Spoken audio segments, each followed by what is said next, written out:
بسم اللہ الرحمن الرحیم الحمد للہ رب العالمین والصلاة والسلام علی رسولہ النبی الرؤوف الرحیم وعلی آلہ واصحابہ اجمعین اما بعد۔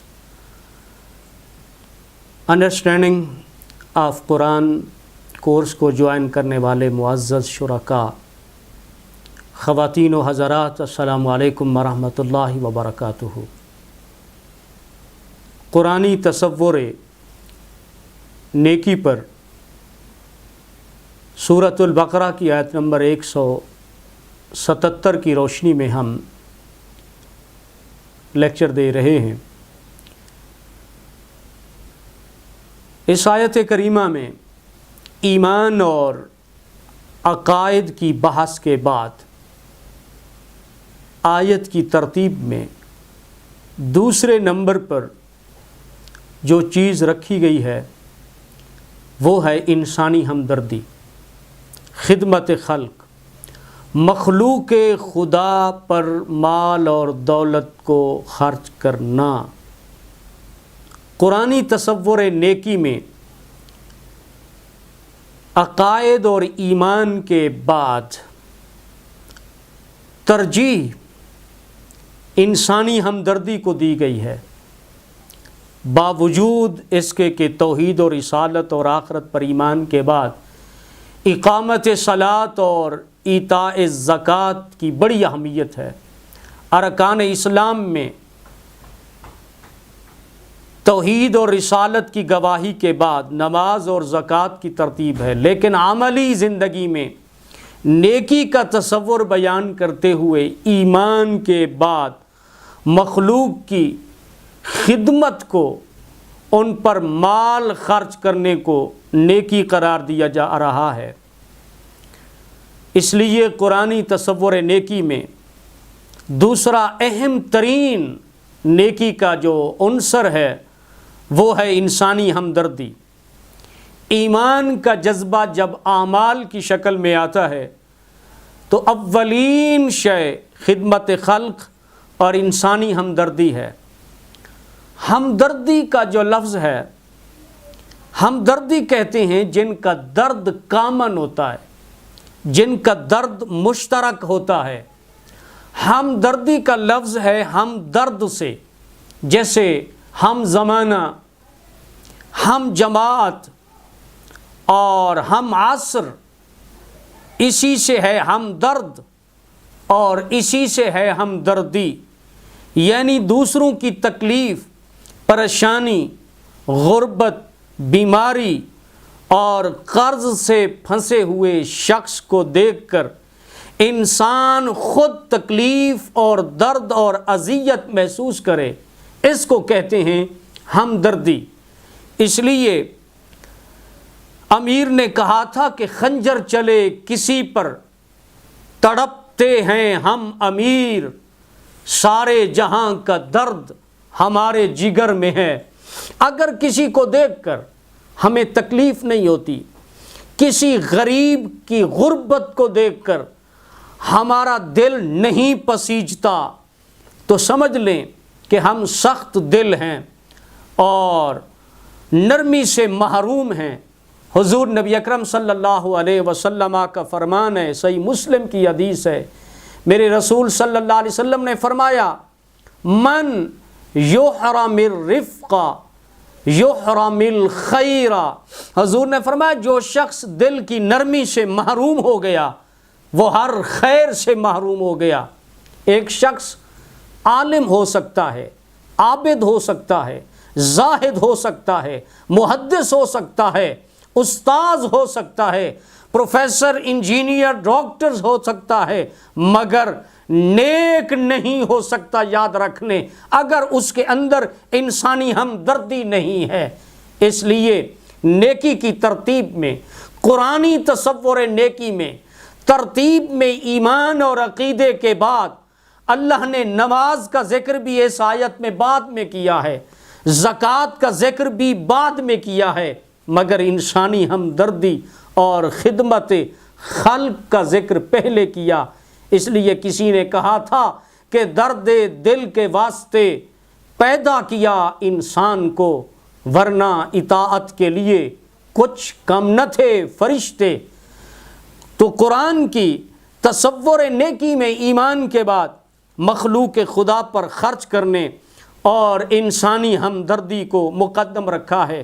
ارشاد فرمایا سورۃ البقرہ کی آیت نمبر 177 میں ایمان اور عقیدے کے تصور کے بعد ارشاد فرمایا وَآتَ الْمَالَ عَلَىٰ حُبِّهِ ذَوِي الْقُرْبَىٰ وَالْيَتَامَىٰ وَالْمَسَاكِينَ وَابْنَ السَّبِيلِ وَالسَّائِلِينَ وَفِي الرِّقَابِ۔ اصل نیکی اس شخص کی ہے جس نے مال سے محبت کے باوجود خرچ کیا رشتہ داروں پر، یتیموں پر، مساکین پر، مسافروں پر، سائلوں پر اور غلاموں پر۔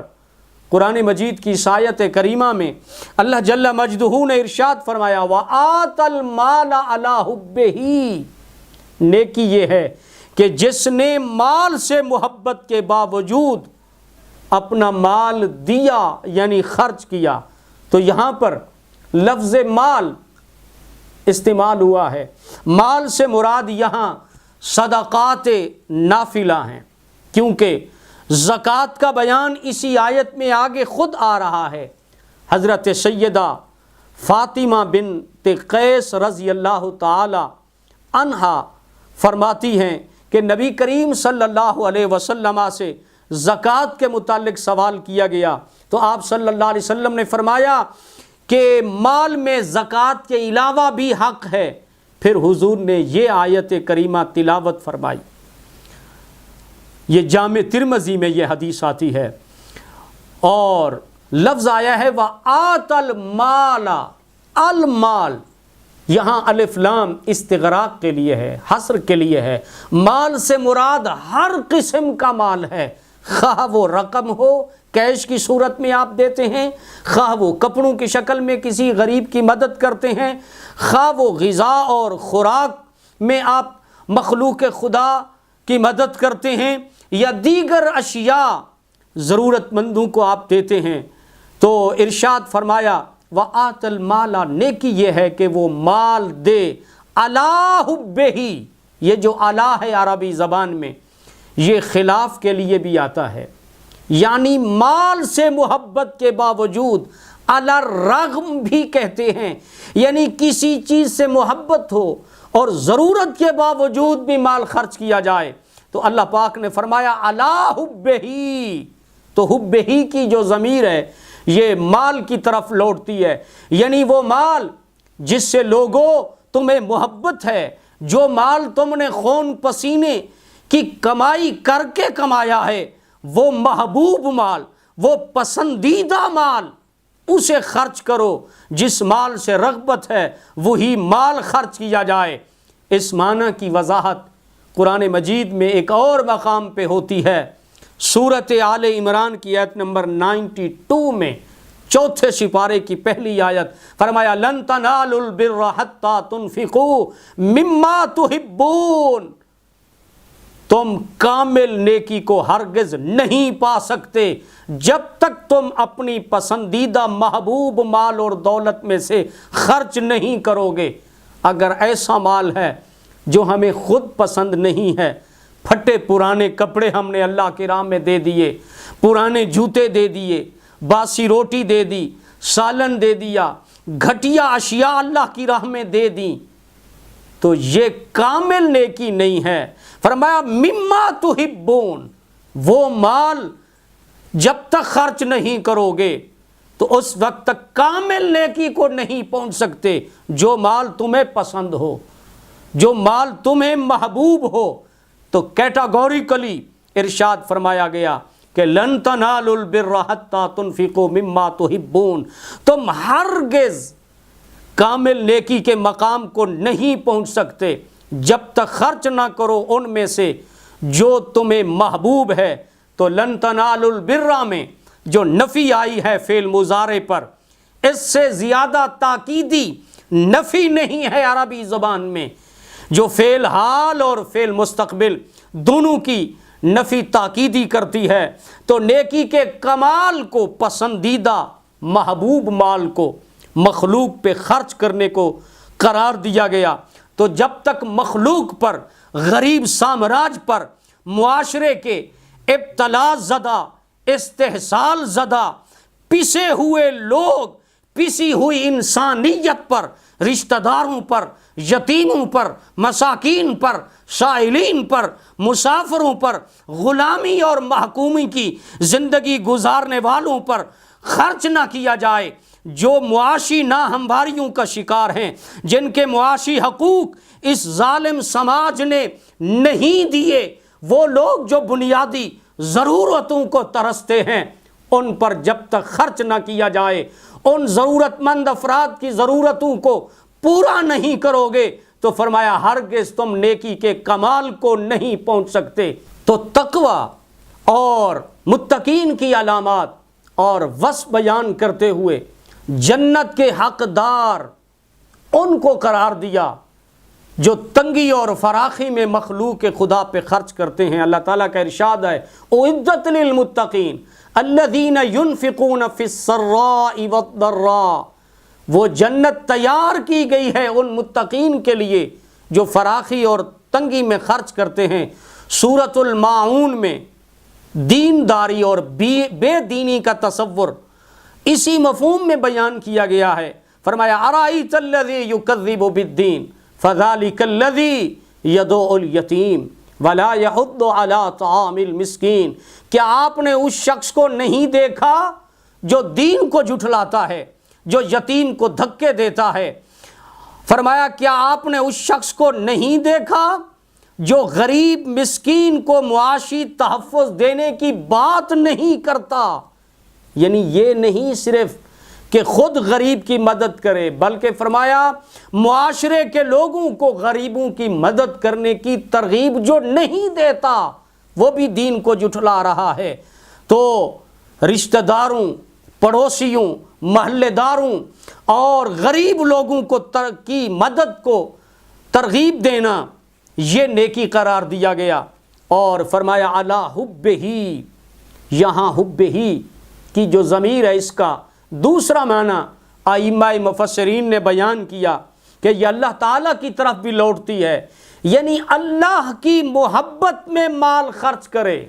نیکی یہ ہے کہ وآت المال علی حبہ، کہ اللہ کی محبت میں مال دے غریبوں کو، رشتہ داروں کو، مسکینوں کو اور یتیموں کو اور سائلین کو اور غلاموں کو۔ تو اللہ کی محبت معنی یہ ہے کہ اس کی محبت میں، اللہ کی محبت میں مال خرچ کیا جائے، یعنی اللہ پر ایمان کا تقاضا یہ ہے کہ وہ مال اللہ کی محبت میں ضرورت مندوں کو لوٹایا جائے۔ اس کا مطلب یہ ہے کہ جس کو دیا جائے فقط اللہ کے لیے دیا جائے۔ مال خرچ کرنے کا ایک ہی مقصد اللہ کی محبت، اللہ کی رضا، اللہ تعالیٰ کی خوشنودی۔ مال خرچ کرنے میں ایک ہی جذبہ بیان کیا گیا ہے کہ وہ ہے اللہ کی محبت، کیونکہ نیکی کا ایک باطن ہے، ایک ظاہر ہے۔ تو دونوں کی اپنی ایک اہمیت ہے کہ مال خرچ کیا جائے، یہ نیکی کے ظاہری نیکی ہے۔ کیوں خرچ کریں؟ اللہ کی محبت، یہ نیکی کا باطن ہے، یہ نیکی کی روح ہے۔ حضرت علی رضی اللہ تعالی عنہ سے ایک کافر بدو کی لڑائی جنگ تھی، حالت جنگ میں حضرت علی رضی اللہ تعالی عنہ کو اس نے گرا دیا، اور اس نے حضرت علی رضی اللہ تعالی عنہ نے اس سے گرا دیا، اور اس نے آپ پر جو ہے تھوک دیا۔ تو حضرت علی رضی اللہ تعالی عنہ نے اس کو چھوڑ دیا۔ وہ حیران ہو گیا کہ وجہ کیا ہے، مجھے گرا دیا تھا، لٹا دیا تھا، شکست دے دی تھی، اب یہ ہے کہ مجھے انہوں نے چھوڑ کیوں دیا؟ تو آپ نے فرمایا کہ پہلے میں آپ سے جنگ کر رہا تھا، لڑ رہا تھا اللہ اور اس کے رسول کے حکم پر، اللہ کی رضا کی خاطر، اللہ کی محبت کی خاطر۔ آپ نے فرمایا جب آپ نے مجھ پر تھوک دیا ہے تو میرے دل میں خیال آیا کہ کہیں میرا ذاتی غصہ اس میں شامل نہ ہو جائے۔ تو اس لیے ہر نیکی کی روح اللہ کی محبت ہے۔ تو فرمایا نیکی یہ ہے کہ اللہ کی محبت میں مال خرچ کریں، رشتہ داروں پر، یتیموں پر، مساکین پر، مسافروں پر، سائلوں پر اور غلاموں پر، اور تو جو مال اللہ کی محبت میں خرچ ہوگا وہ نیکی بن جائے گا، اور جو مال کسی دنیاوی طمع میں اور لالچ میں اور نمود و نمائش کے لیے، ریاکاری اور دکھلاوے کے لیے ہوگا وہ نیکی نہیں بن سکے گا۔ اور دوسری بات یہ ہے کہ نیک بننے کے لیے قرآن نے تصور بیان کیا کہ نیک بننے کے لیے ضروری ہے کہ اللہ کی محبت میں یا مال سے محبت کے باوجود اس مال کو خرچ کیا جائے ان افراد پر جن کا اللہ حکم دے رہا ہے، یہ نیکی ہے۔ تو نیکی فقط تسبیح کو نہیں کہتے، فقط تہجد کو نہیں کہتے، فقط احرام کے پہن کر طواف اور عمرہ اور حج کو نہیں کہتے، وہ بھی نیکیاں ہیں، لیکن قرآن یہاں پر سورۃ البقرہ کی آیت نمبر 177 میں ایمان اور عقیدے کے بعد ترتیب میں مخلوق خدا کی مالی مدد کرنے کو نیکی قرار دے رہا ہے۔ اللہ کے حضور دعا ہے رب کائنات ہمیں قرآنی اس تصور کو سمجھ لینے کے بعد مجھے اور آپ کو عمل کی سعادتیں عطا فرمائے، آمین۔ وآخر دعوانا ان الحمد للہ رب العالمین۔